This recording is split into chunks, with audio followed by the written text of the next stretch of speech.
iniciar os estudos de química com conteúdo de estrutura do átomo e teorias atômicas. Mas antes de iniciar o nosso conteúdo, o que vocês acreditam que é a química? A química é a ciência que estuda a matéria e suas transformações. Além disso, a química também estuda a energia que está desenvolvida, que é envolvida nas transformações.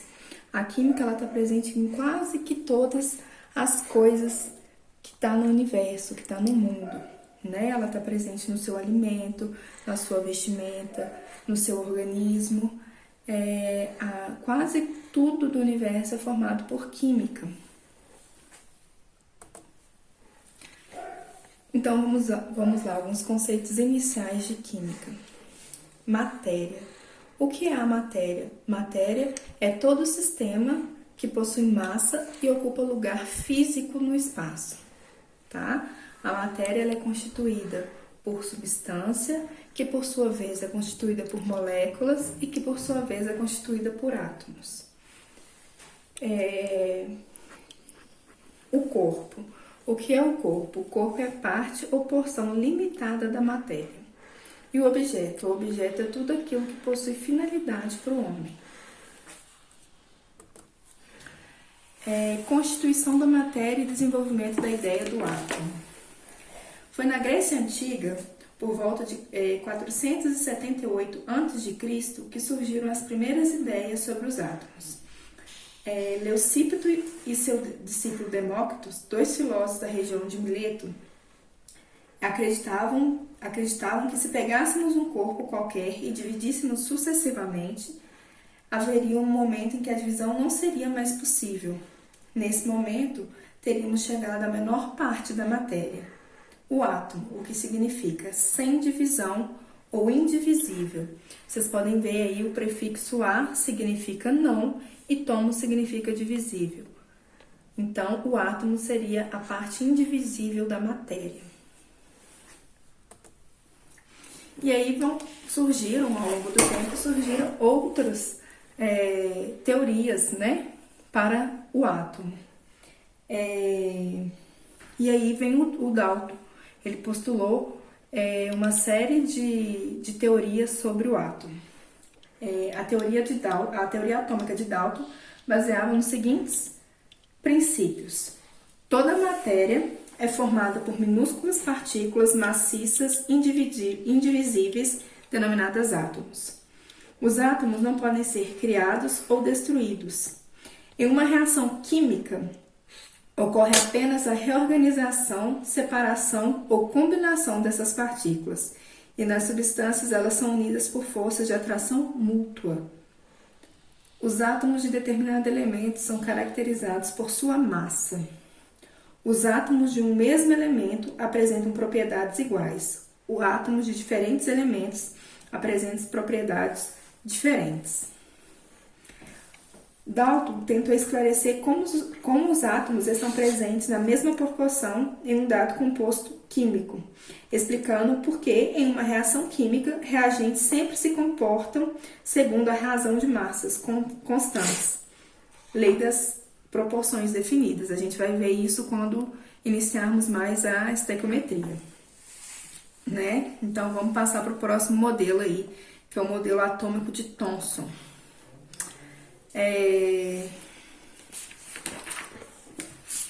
Em 1898, Thomson propôs um novo modelo atômico. De acordo com ele, o átomo seria uma esfera formada por uma massa homogênea que possuía carga positiva com elétrons incrustados. Este modelo ficou conhecido como pudim de massas. Pudim de passas, em que as passas representariam os elétrons. O modelo de Thomson explicou algumas propriedades da matéria que o modelo de Dalton não esclarecia, como a sua natureza elétrica e a divisibilidade do átomo. Então, a diferença de Thomson para Dalton foi que o Thomson admite que o átomo ele é divisível e que o átomo ele tem uma propriedade elétrica, né? Ele descobriu aí os prótons e os elétrons. Mas ainda é uma teoria limitada. Vocês vão ver que tem uma diferença muito grande até o modelo atual de átomo. Vamos para o próximo. Rutherford.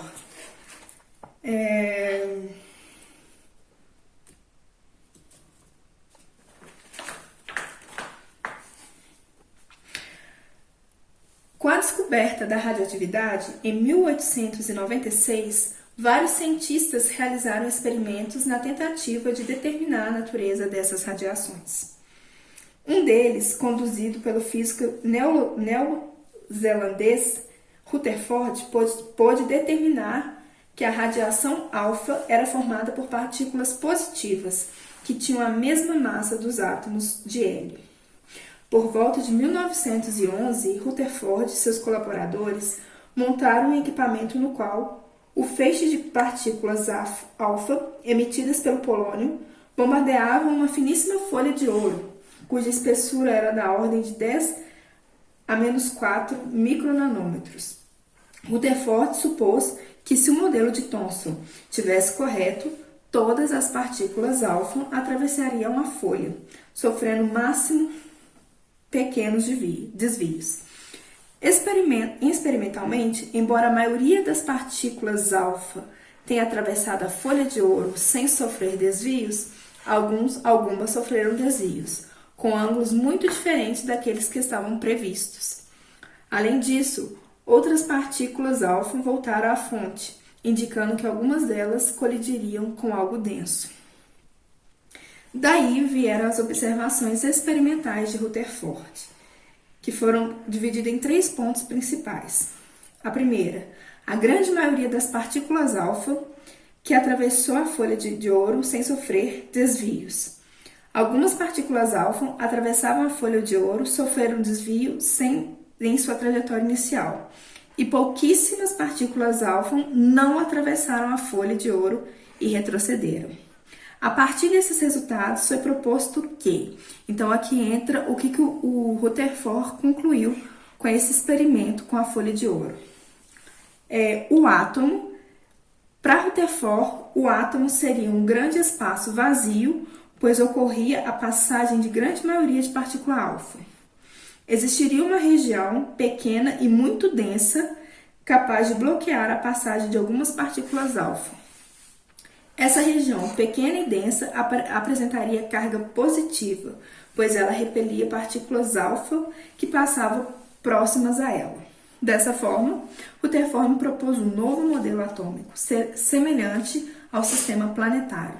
Segundo ele, o átomo seria formado por um minúsculo núcleo, cerca de 10 mil vezes menor que o átomo, com carga positiva que concentraria praticamente toda a massa do átomo em um grande vazio chamado eletrosfera, onde os elétrons estariam distribuídos ao redor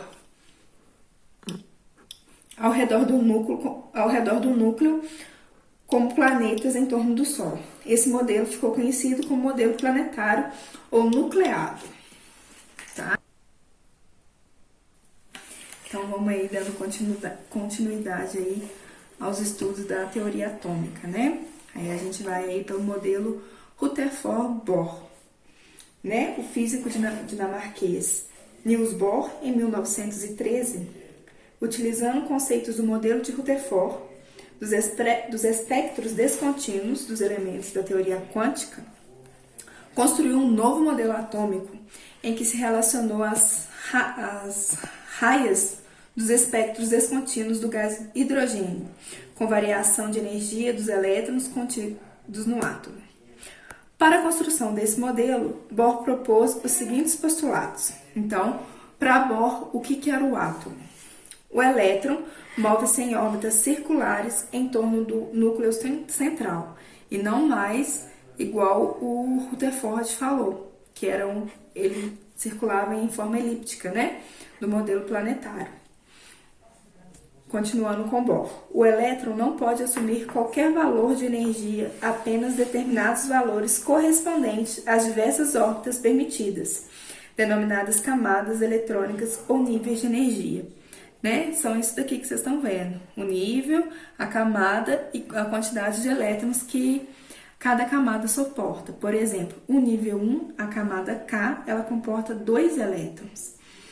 No nível 2, na camada L, ela comporta 8 elétrons. Não pode exceder isso. Se exceder isso, tem uma expansão do octeto, e aí é uma exceção, tá? Mas não pode exceder. Aí, a coluna aí do número máximo de elétrons que pode ter cada camada. Continuando. Ao percorrer essas órbitas permitidas, o elétron apresenta energia constante, ou seja, um elétron, para ele poder pular de uma camada para outra, ele vai ter uma energia aí constante. São chamados os estados estacionários do elétron. Ao saltar uma órbita estacionária para outro, o elétron ele emite ou ele absorve uma determinada quantidade de energia, ok? Quando, por exemplo, um elétron que ele saiu da camada L e foi para K, ele absorveu energia. Se ele saiu da K e foi para L, ele liberou energia. Então, é isso aí. Então, agora que a gente já viu as teorias atômicas, a gente vai, de fato, aprofundar aí o estudo sobre o átomo, né? Então, vamos lá. O que é o átomo, né? Do que o átomo ele é constituído? O átomo ele é dividido em duas regiões, como a gente viu, né? Núcleo e eletrosfera. O núcleo dos átomos é composto por prótons e nêutrons, né? O primeiro apresenta carga positiva, ou seja, os prótons ele apresenta carga positiva, e os nêutrons eles não possuem carga, tá? E a eletrosfera ela é composta por elétrons, partículas subatômicas de carga negativa e massa desprezível. A massa dos prótons ela não é desprezível, mas a massa dos elétrons ela pode ser desprezível, ok? E aí aqui um resuminho simples para vocês, tá? O núcleo ele é composto por prótons com carga positiva, o nêutron sem carga, e a eletrosfera ela é constituída por elétrons com carga negativa e massa insignificante. Então, o átomo é constituído por prótons, nêutrons e elétrons. E ele é subdividido, a estrutura dele é núcleo e eletrosfera. No núcleo tem os prótons e os nêutrons, e na eletrosfera tem aí os elétrons. Então, aí, estudando mais profundamente o núcleo do átomo. O núcleo do átomo ele contém prótons e nêutrons, unidos por forças muito fortes. Concentra a massa considerável do átomo, possui carga positiva derivada de prótons e os nêutrons não têm carga.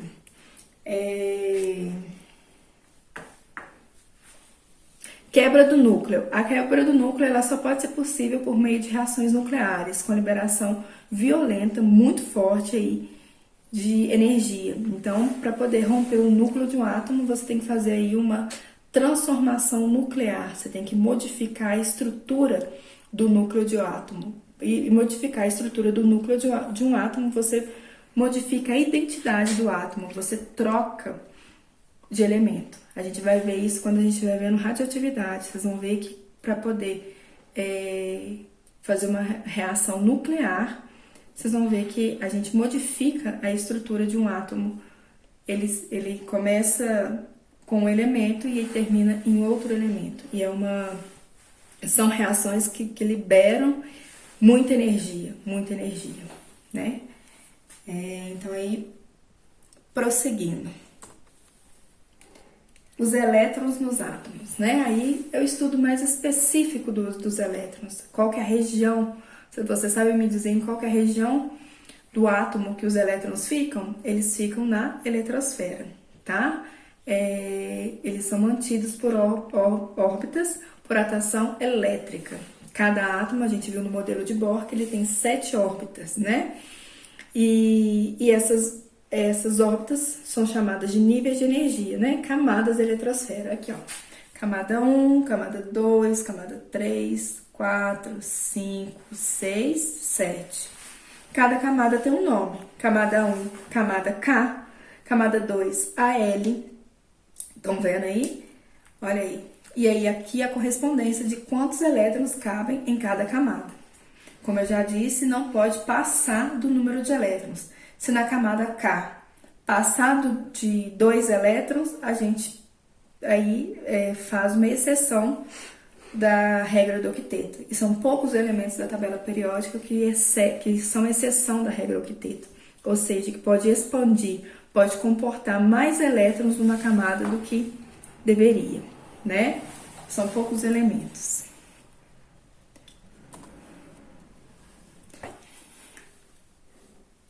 Então, dando continuidade aí. Átomo, sistema eletricamente neutro. O que é um átomo neutro? É um átomo que não tem carga, né? Ou então que o número de prótons é igual ao número de elétrons.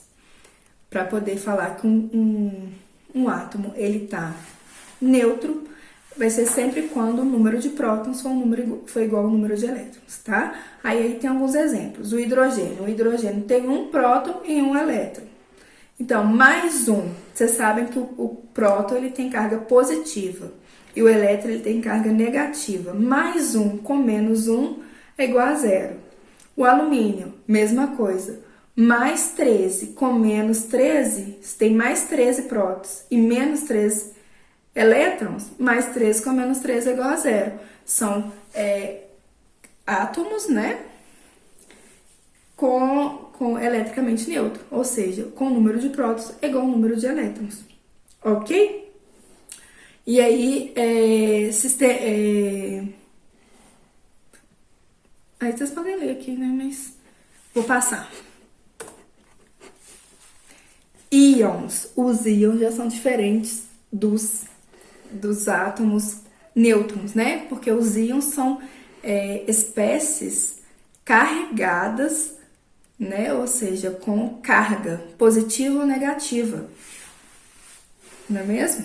O que são íons positivos? Íons positivos são cátions. Cuidado que aqui, gente, é o contrário da matemática, tá? Os cátions, eles perdem elétrons. E por eles perderem elétrons, eles ficam positivos, ok? Então, os íons, diferente de uma espécie ou de um átomo neutro, eles têm a quantidade de prótons é diferente da quantidade de elétrons e eles vão variar de acordo com a capacidade do átomo ou do elemento químico de ganhar ou de perder elétrons, né? Lembrando que não existe mobilidade de prótons. O próton não sai do núcleo, tá? O que muda é só o elétron. O elétron, sim, pode mudar de camadas, mas o próton não.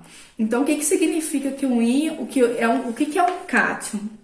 Um cátion é quando um átomo de um elemento ele perde elétrons, tá? Não é que ele ganha prótons, não, ele perde elétrons. Vocês têm que lembrar disso. Íon, próton não move, tá? O que move só há fluxo de elétrons. Prótons não saem do núcleo. Se o próton sair do núcleo, aí a gente vai ter uma reação nuclear e não uma reação química, tá? A gente vai ver isso melhor em radioatividade, ok? Então, voltando aqui, íons positivos, que são cátions, são átomos que perdem elétrons, eles ficam mais positivos. Por que eles ficam mais positivos? Porque a quantidade de elétrons saiu, entendeu? Então, ele tem uma deficiência de cargas. O número de o que eu falei? O número de prótons não se altera. Exemplos: sódio mais 1, ferro mais 3. O sódio mais 1, o que aconteceu? Ele perdeu próton? Não. Ele ganhou próton? Não. Ele perdeu um elétron. No ferro mais 3 mais. Pode ser tantas duas formas de dizer. Ele perdeu 3 prótons. Ele ganhou 3 prótons? Não. Ele perdeu 3 elétrons. Prótons não sai do núcleo. Vocês gravam isso, ok? Então, continuando aí. Íons negativos ou ânions. E aí que eu falei que é o contrário, porque aqui, ó, os ânions, aqueles que vão ficar negativos, é que vão ganhar elétrons. Ou seja, um ânion é aquele elemento que tem a capacidade de ganhar elétrons, né? Que ganharam elétrons. Novamente, reforça aí a ideia de que próton não mexe, né? Eles não perdem prótons, tá? Eles ganham elétrons. E por eles ganharem mais elétrons, ele fica com excesso de carga negativa. E por ele ficar com excesso de carga negativa, ele fica mais negativo. Por isso, o sinal é menos, tá? Então, novamente reafirmando, cátion, eles perdem elétrons, ânions ganham elétrons, tá? E aqui é o contrário da matemática, ok? No positivo, porque aqui no mais ele significa que eles perderam e no menos significa que eles ganharam. Por isso que eu falo que é o contrário da matemática, ok? E aqui uma espécie aniônica do cloro -1. O cloro -1, o que significa? Que ele perdeu um próton? Que ele ganhou um próton? Não, significa que ele ganhou um elétron. O oxigênio negativo, 2-, significa que ele perdeu 2 prótons? Não, significa que ele ganhou mais 2 elétrons, tá? Esse númerozinho aqui em cima, gente, é de acordo com o NOx e é uma tabela, tá? É o NOx do elemento, mas lá na frente, quando a gente estiver estudando oxorredução, vocês vão ver melhor e compreender aí o número de oxidação de cada elemento, tá? Mas esse número aqui não é tirado do nada, tem a ver com o NOx de cada elemento.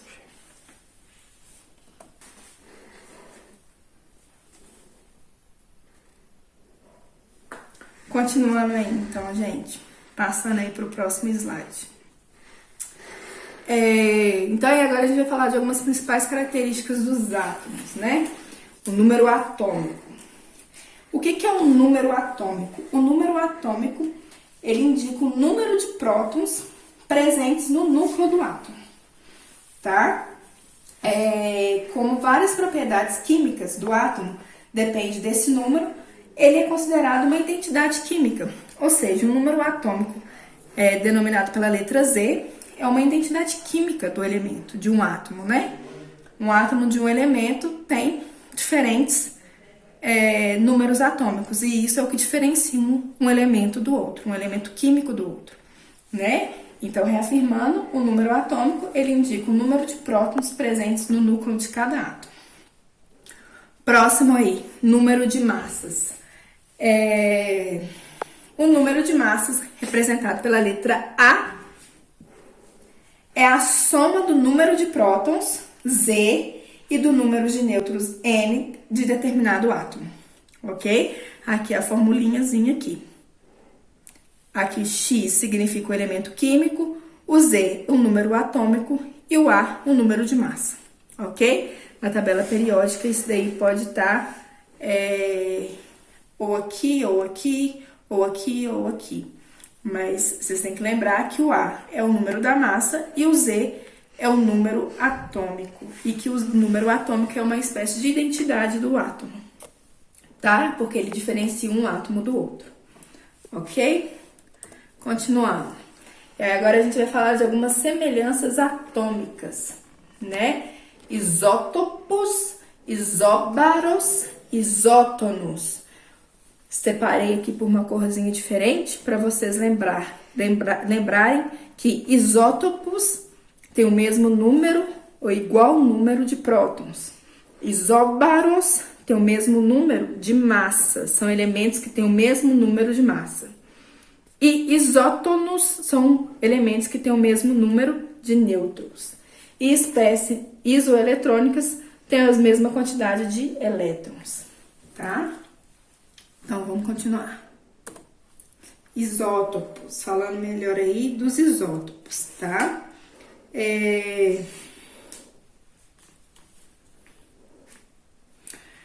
Átomos de determinado elemento podem apresentar diferentes números de massa.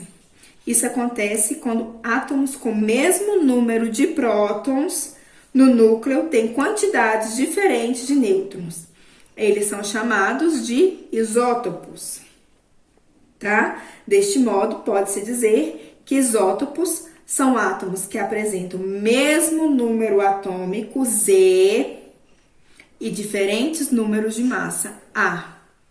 Ok? Entendido? Próximo. Isóbaros. Os isóbaros.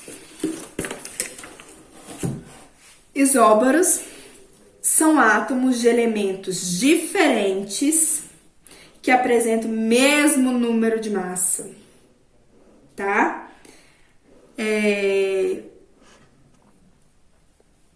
Aí aqui, ó, a formulinha aqui para vocês calcularem aí e verem se eles são átomos isóbaros. Próximo. Isótonos. Isótonos aqui, ó, mesmo número de nêutrons.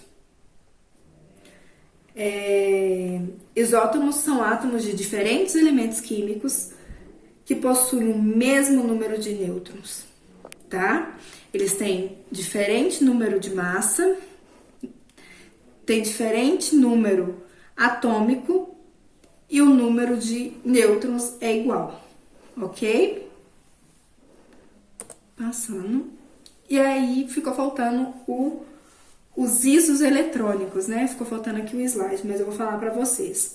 Os isoeletrônicos são átomos e íons que apresentam o mesmo número de elétrons. Voltando lá, como eu já tinha dito aqui, os íons isoeletrônicos são átomos que apresentam a mesma quantidade de elétrons, ok? Gente, então a gente fica por aqui. Na próxima aula a gente continua aí, retoma nossos estudos a partir daqui de onde a gente parou, tá? Vou mandar uma lista de exercícios para vocês, mas no mais é isso. Muito obrigada.